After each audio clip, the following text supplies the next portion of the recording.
अब जरा आ जाएं चेयरमैन पीटीआई की तरफ। चेयरमैन पीटीआई को कोई रिलीफ मिलता हुआ आपको लग रहा है? हमने देखा जिस तरह अली मोहम्मद खान को एक केस से रिहाई मिलती थी, बार दोबारा पकड़ लिया जाता था। शहरयार अफरीदी को जमानत मिलती थी, पकड़ लिया जाता था। अगर जिस केस में अब वो तोशाखाना में इमरान खान को सज़ा हुई हुई है उसमें रिलीफ मिल भी जाता है, तो और बड़े केसेस हैं चौधरी साहब जिसमें इमरान खान को दोबारा अंदर डालने की, जेल में भेजने की बहुत सारे केसेस हैं। शादिया, ये तो बड़ी शर्मनाक सूरत हाल है, बहुत शर्मनाक सूरत हाल। एक बंदे पे आप 150-200 केस बना दें, वो क्या, वो किस तरह वो अपनी सफाई और दफा हर जगह कर सकता है, और मुल्क के मुख्तलिफ शहरों में हो। ये तो राना सनाउल्लाह पॉलिसी है कि उसको किसी को ख्वार करना है। एक ही वाक़े पे, एक ही वकूए पे 3-4 शहरों में वो आप मुकदमा बना दें, क्योंकि वहाँ भी उसकी आवाज़ गई है। वो क्यों गई है? क्योंकि टेलीविज़न वहाँ भी ले जाती है।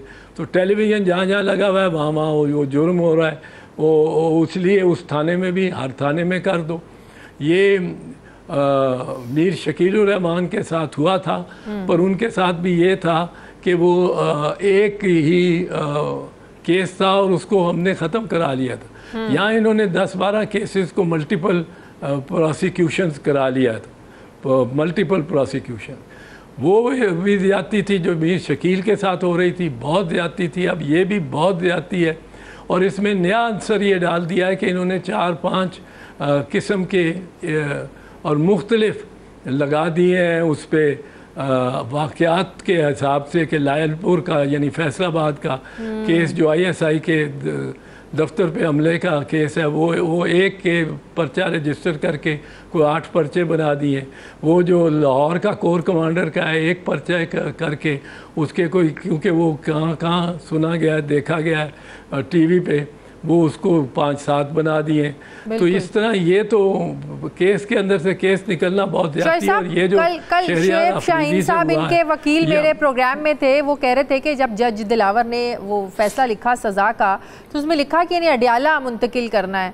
तो ये इनको अटक किसके कहने पर क्यों शिफ्ट किया गया, ये भी तो फिर अदालती हुक्म की खिलाफ वर्जी है ना, ये फिर किस पर डाली जाए? ये बिल्कुल खिलाफ वर्जी है और गैर आइनी, गैर कानूनी हो जाती है उनकी हिरासत।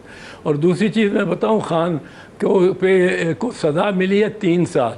3 साल की सज़ा तो मैं हैरान हूँ, मैं बिल्कुल हैरान हूँ कि चीफ़ जस्टिस के सामने पहली पेशी पे उन्होंने क्यों नहीं सस्पेंड की।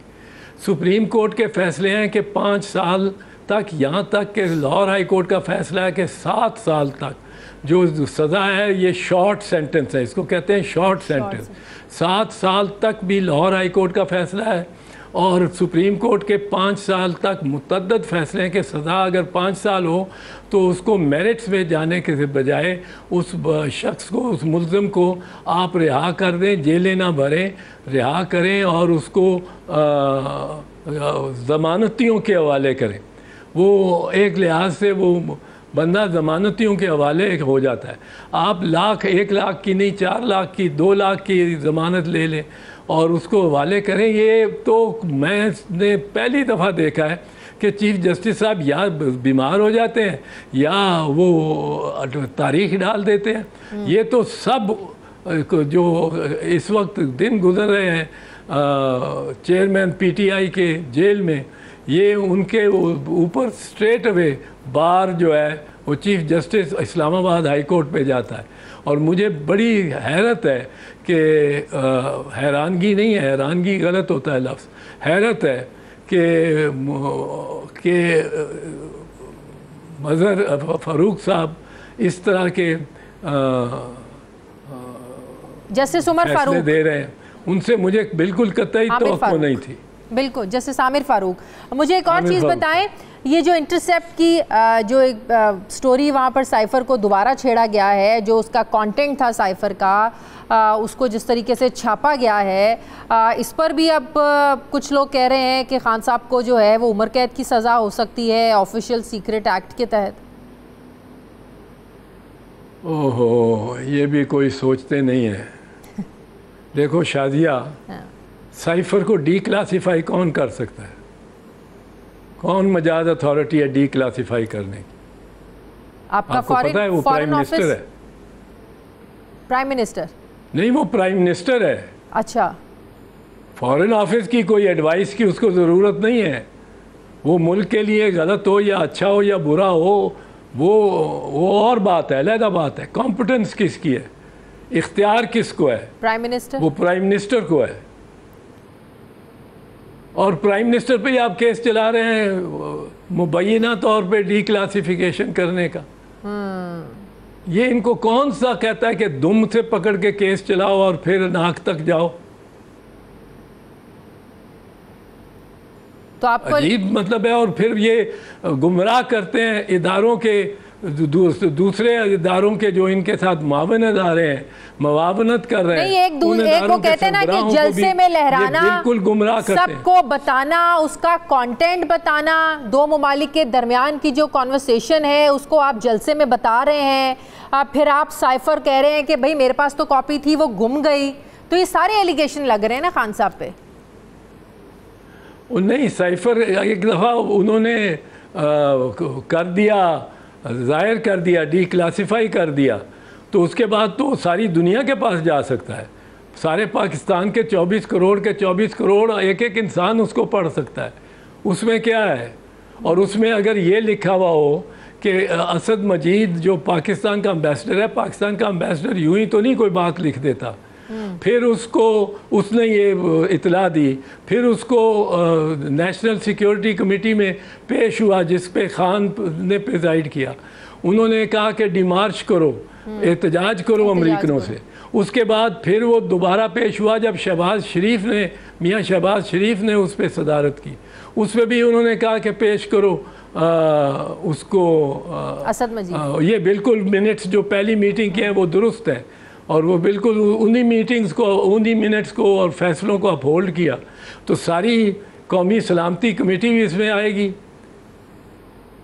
ये क्या मतलब है केस बनाना? ये एकदम, ये आर्टिकल 6 लग जाएगा, आर्टिकल 6 लग जाएगा। आर्टिकल 6 किस बात पे लगेगा भाई? ये डीक्लासिफाई करने का किस साइफर का केस किस पे बनेगा भाई? ठीक है, ये तो कोई, ये अमेरिकनों ने तो तरदीद करनी थी। वो अमेरिकन क्या कहते हैं, हमने ये साइफर दुरुस्त है। अमेरिकन हुकूमत ने तो तरदीद करनी है। वो तो कहते थे इराक से वेपन्स ऑफ मैस डिस्ट्रक्शन है वहाँ। सारी दुनिया के साथ वो के सामने वो जलील हो गए कि कोई वेपन ऑफ मैस डिस्ट्रक्शन नहीं निकला। अगर मैस डिस्ट्रक्शन किसी ने की है वहाँ तो अमेरिका ने की है, इराक में। चौधरी साहब, आखिरी सवाल, कि अगले उनके कहने से हम क्यों दब जाते हैं? सही, ये तो फिर सारी पिछली हुकूमतों से पूछना चाहिए ना। ये सिर्फ कोई एक सियासतदान तो नहीं दबा अमेरिका के कहने पे। ये हमारी सियासत की, हमारे माजी की एक हिस्ट्री है, हमारी तारीख है जिसे झुटला नहीं सकते हम। चौधरी साहब, अगले इंतखाबात में अब गॉड नोज के कब होते हैं, 2024 में होते हैं, 25 में होते हैं, जिस तरह आपने कहा। तो ये तो लंबा केयर टेकर सेटअप है, जिस तरीके से उनको बाइख्तियार बना दिया केयर टेकर सारे सिस्टम को। आपको लग रहा है कि खान साहब इलेक्शन से बाहर होंगे और तभी लेवल प्लेइंग फील्ड होगा नून लीग वालों के लिए, जिसका मुतालबा मरियम बीबी भी करती रही हैं और नवाज शरीफ भी? देखें, पाकिस्तान में हैरत अंगेज तरीके से तब्दीलियां आती हैं, हैरत अंगेज, तज्जुब कर देती हैं एक दफ़ा बर्पा। आपको ख्याल था कि 8 मई, आप एक मिनट मेरे साथ चलें, 8 मई 2022 कोई ख्याल था कि इतना धोबी पटरा होगा कि जो वज़ीर आज़म बना बैठा है इमरान खान, वो जेल में होगा, अटक जेल में आज की रात गुजार रहा होगा और 3-4 हफ्तों में ही पटरा हो जाएगा। 3-4 हफ्तों में ही, और सारा कुछ उल्टा सीधा हो जाएगा। ठीक है।